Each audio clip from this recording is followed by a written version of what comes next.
বিধিমালা উপেক্ষা করেই গোপনে ৮টি পদে নিয়োগ, এমনই এক অভিযোগ উঠেছে নীলফামারীর ডিমলা উপজেলার গয়াবাড়ি স্কুল অ্যান্ড কলেজে। নিয়োগ বিজ্ঞপ্তি, আবেদন প্রক্রিয়া কিংবা লিখিত মৌখিক পরীক্ষা ছাড়াই কোটি টাকার বাণিজ্য ও স্বাক্ষর জালিয়াতির অভিযোগ করেছেন শিক্ষক, প্রতিনিধি ও স্থানীয়রা। সম্প্রতি বেতন ভাতার তালিকায় নাম অন্তর্ভুক্ত হওয়ায় বিষয়টি সামনে আসে। এমপিওভুক্ত শিক্ষা প্রতিষ্ঠানে নিয়োগের ক্ষেত্রে শূন্য পদের বিপরীতে জাতীয় বা স্থানীয় পত্রিকায় বিজ্ঞপ্তি প্রকাশ, আবেদন গ্রহণ এবং ডিজি প্রতিনিধির উপস্থিতিতে লিখিত ও মৌখিক পরীক্ষা নেওয়ার বিধান রয়েছে। তবে অভিযোগ অনুযায়ী এসব নিয়ম অনুসরণ করা হয়নি গয়াবাড়ি স্কুল অ্যান্ড কলেজে।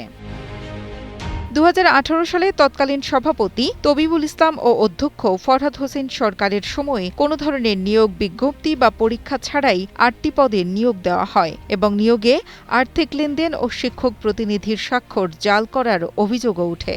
নিয়মিত কমিটি পার হওয়ার পর নতুন একটা কমিটি করছিল।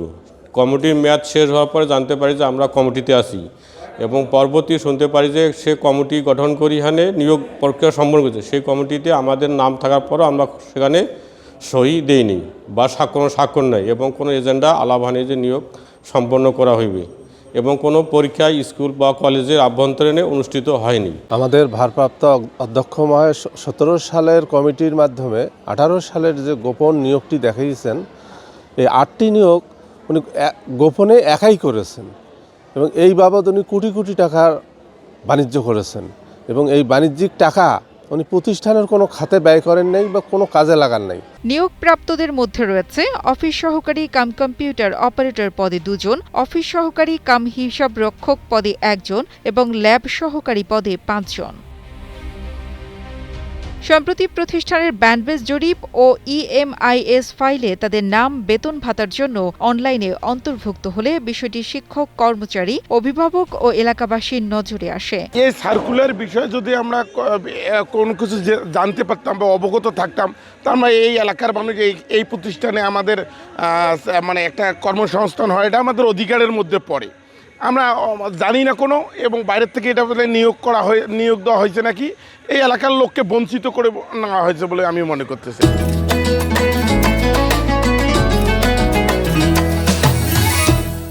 এই নিয়োগ বেশ কিছু বাণিজ্যও করছে সে, আর এটা তো আওয়ামী লীগ সরকারের প্রায় 15-16 বছর থেকে সেই প্রতিষ্ঠানটাকে এককভাবে চালাচ্ছে। আমাদের আশা ছিল যে এলাকার স্থানীয় লোকজন যদি এই নিয়োগটাতে উনি যদি দিতেন তাহলে স্থানীয় ছেলেপেলেরা চাকরি করতে পারতেন এখানে। অভিযোগ রয়েছে নিয়োগের পরও তাদের কাউকেই নিয়মিত প্রতিষ্ঠানে দায়িত্ব পালন করতে দেখা যায়নি।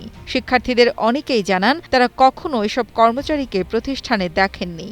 আমরা 6 থেকে 9 অবধি এখানে পড়তেছি, কিন্তু এখনো আমাদের ল্যাব অ্যাসিস্ট্যান্ট হাদিউল, তালেব আলী ইত্যাদি এরকম কোনো স্যারকে আমরা দেখেও নাই, তাদের ক্লাসও আমরা পাই নাই। আমরা এই স্কুলে ক্লাস 6 থেকে 9 অবধি মানে এই স্কুলে পড়তেছি, কিন্তু মোরসালিন সহ বিভিন্ন শিক্ষক আমাদের স্কুলে দেখতে পাইনি, কিন্তু আমাদের ক্লাসে উনি একদিনও আসেননি, ওতে ওদেরকে আমরা চিনি না। ওনাদের তারা যদি আমাদের স্কুলের শিক্ষক হইতো তাহলে তাদেরকে আমরা দেখতে পাইনি এবং তারা আমাদের ক্লাসে কোনোদিন আসেনি।